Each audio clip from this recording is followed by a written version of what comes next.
First big question that I have for you is, given what you know about Sunday's drone attack, were any of your drones actually used in that attack?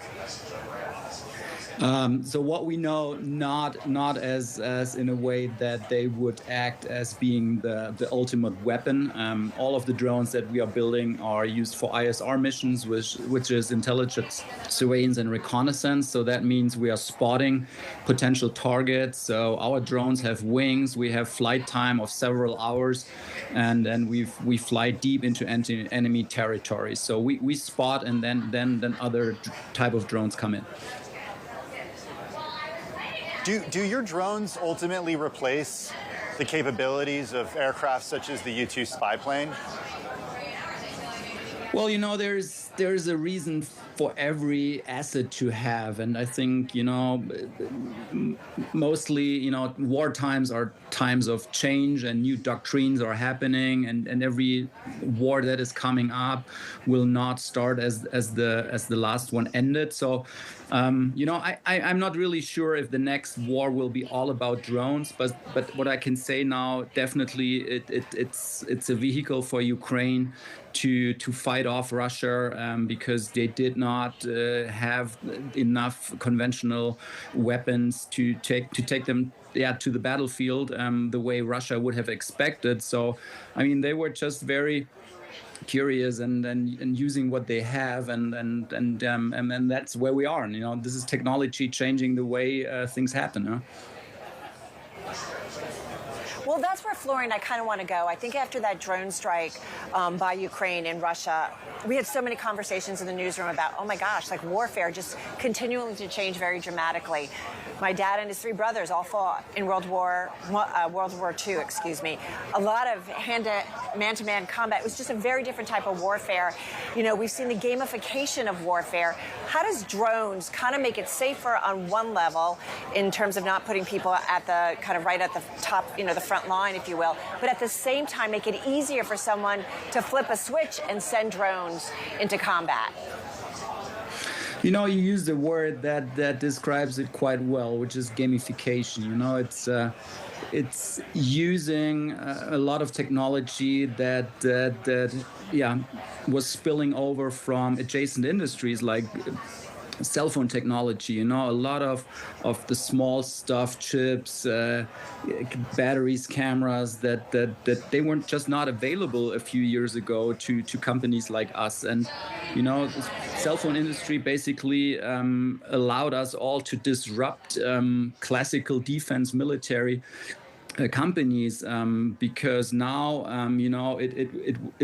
it's available to everybody, and China is very strong in that regard. And I think what has to happen now is we need to rebuild, specifically in the US, but also in Germany and Europe. We need to rebuild the industrial base to be capable of producing thousands, 10,000s, 100,000s of these units. It's not about like a few multi-$100 million aircraft anymore. It's about large numbers, attritable platforms. You want to saturate your adversary, and there's companies like Quantum and Andural in the US that are changing the rules how we play. Florian, I am curious though, is there somebody, an entity, a country that you will not sell to?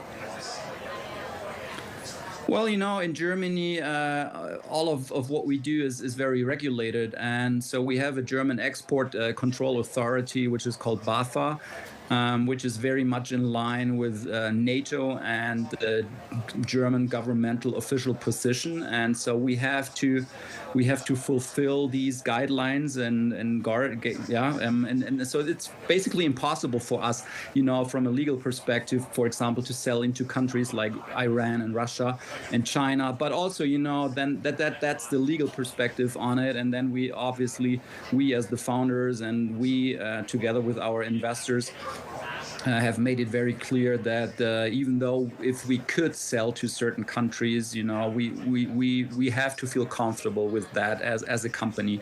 For example, Saudi Arabia is probably one of those countries that would be quite obvious that we could sell to, but we would probably have a discussion before we would do so.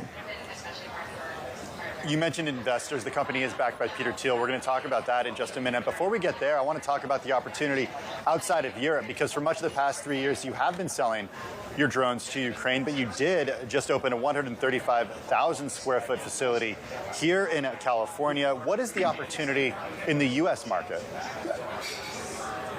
I think that was a very smart decision, to do that, because the U.S. DoD is the single largest Department of Defense in the world, and obviously Europe as a total is about the same size, but it's very fragmented into 26 member state countries. So going to the U.S. and entering that single biggest market was a must-do for us. There were a lot of people saying it's going to be hard for a non-U.S. company to do well, but I think we managed to do so. I've spent 2 years of my life in the U.S., 1 year in high school, 1 year when I was trained as a professional helicopter pilot in Fort Rucker, Alabama.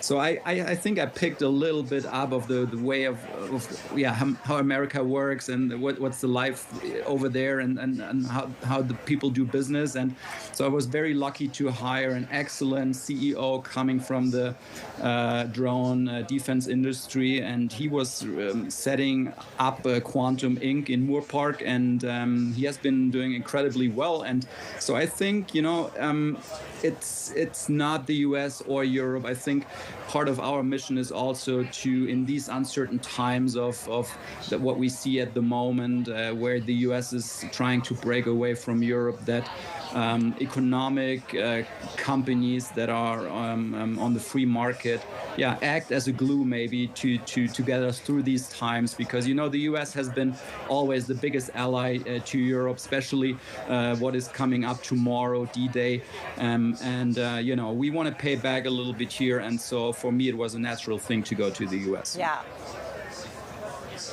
Okay, so we are Bloomberg, and we are always curious about interesting startups and as they are growing. And as Tim mentioned, you are backed by Peter Thiel. You just raised about $181 million, a financing round, valuing you at more than $1 billion.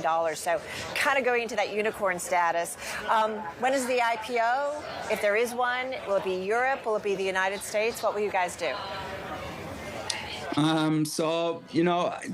It's unclear at the moment. Right now, we're doing very well. We're probably going to raise 1 or 2 more rounds. Being on the capital market also means you're very transparent in what you do, and it's these big government contracts we are after. They're either 0 or 1, and we don't want to end up being the goal of speculative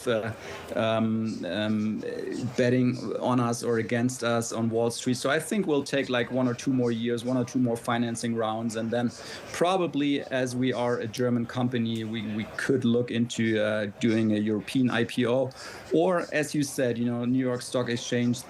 Probably depends a little bit also on how well we do with our U.S. facility. As you said, we have heavily invested in a 135,000 square foot. We need to fill that with business. We expect the U.S. government to give us more contracts to pay back that we invest so heavily into the U.S. now, and then it's an open decision, I would say, as of today. Well, it's always, interesting. We talk so much about, here we are in San Francisco, the heart of Silicon Valley, just nearby. Innovation that happens around the world. You are based in Munich. How does that startup environment differ there, over in Europe, in Munich specifically, versus maybe elsewhere, versus the United States, for example? Yeah, so having lived in the United States and having met a lot of U.S. investors in the last 6, 8, 10 years, you can definitely say that the spirit of go big or go home or think big is definitely a part of Silicon Valley culture. Whereas in Germany we have excellent engineering, I would say, at very decent price and cost of living. So I think there's an advantage for both locations to be. Obviously, especially in the beginning, I was always a little bit jealous looking at the amount and the number of companies that are still being founded in the U.S. So it's so much more and bigger than Europe. But I think we're catching up. You know, what has happened in the last 2 or 3 years, it's clear for us now in Europe that we are on our own. We need to reinvent ourselves. We need to define who we are, who we want to be in that world. You know, and Germany always has been the place of great world-leading tech companies. I think we have just not had that in the last 1 or 2 decades, and I think it's time to change that again, and we are ready to do that. Hey, Florian, before we let you go, I know you're focused on these UAVs that are really about reconnaissance, but I want to pick your brain a little bit about the areas of innovation, especially here in the U.S., because back in March, the U.S. government awarded Boeing the new Air Force F-47 stealth fighter jet. There's sort of a lot of controversy around this because it's still going to be crew-based, though the president did say we'll be able to fly remotely. Should the U.S. right now, or should countries be investing in any crewed aircraft right now, or is the future 100%, in your view, UAV? I think the future is unmanned. It's definitely about robotics and unmanned systems. The question is, how fast will that happen? I think the UK has just brought up a new defense policy. They call it 20-40-40, saying 20% will be or should be assets, classical assets like there used to be, so manned fighter jets, 40% ISR and intelligence, and 40% unmanned strike capabilities. So I think it's not either or. I think it's a combination, both, but definitely more than we used to see. And you know, I don't know if the F-47 is going to be manned or unmanned. Probably these high-value assets will still be manned, but they will definitely not fly into enemy territory. I think they have a standoff capability, extreme long-range radar range because they're so super expensive. But let's see. You know, it's changing. Maybe the next war will be not fought on drones. Maybe it's in space.